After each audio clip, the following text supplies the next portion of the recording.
জয় হিন্দ বন্ধুরা, Bengal police official YouTube চ্যানেলে তোমাদের সবাইকে স্বাগত জানাই। গতকাল রাতে একটা অডিও ক্লিপ ব্যাপক পরিমাণে ভাইরাল হয়। তোমরা অনেকেই সেই অডিও ক্লিপটা শুনেছ, আবার অনেকেই শোনোনি। কী ছিল সেই অডিও ক্লিপে এবং কে সেই ব্যক্তি, বর্তমানে সে কি বলছে এবং তার বিরুদ্ধে কি কি স্টেপ নেওয়া হবে, সম্পূর্ণই থাকছে এই ভিডিওতে। তোমরা ভিডিওটা স্কিপ না করে সম্পূর্ণ দেখো। কালকের কল রেকর্ডিংয়ে যে মেন বিষয়বস্তু ছিল সেটা হচ্ছে বিপ্লব নামে একটা ছেলে, সে একটা মেয়েকে কল করেছিল এবং এটা বলে যে ভিশন এডুকেশন টাকা তুলছে প্রশ্নপত্র দেওয়ার জন্য। তো যদি সেই মেয়েটা প্রশ্নপত্র নিতে চায় তাহলে তার সঙ্গে যোগাযোগ করুক, তার একটা ভালো চেন আছে। এবং তখন সেই মেয়েটা জানিয়ে দেয় যে তুমি একজন ক্যান্ডিডেট আর তুমি প্রশ্নপত্র ফাঁসকে প্রশ্রয় দিচ্ছ। তখন সেই বিপ্লব বলে যে প্রশ্নপত্র ফাঁস হলে তুমি আমি কেউ আটকাতে পারবো না, সুতরাং তুমি যদি প্রশ্নপত্র নিতে চাও তাহলে বলো, আমি ব্যবস্থা করে দেব। এরপর সেই মেয়েটা বলে যে দেখো দাদা, আমি প্রশ্নপত্র নেব না, তাতে যদি চাকরি হয় তো হবে, না হলে হবে না। এরপর কিন্তু কলটা কেটে দেয় এবং পরবর্তীকালে সেই কল রেকর্ডিংটা ভাইরাল হয়ে যায়।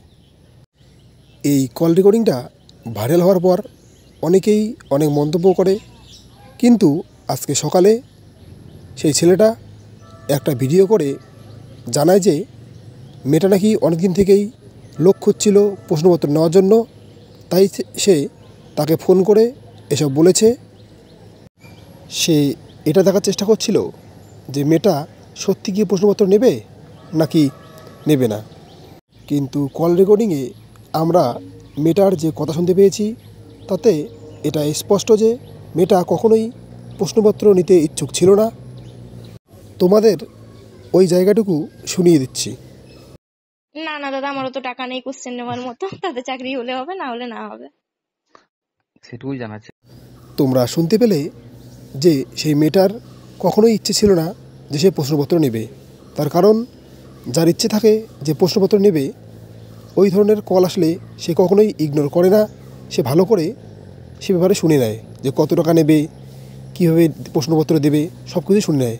কিন্তু মেয়েটা এখানে একদমই ইগনোর করেছে, সুতরাং মেয়েটা কখনোই চায়নি যে প্রশ্নপত্র নিতে।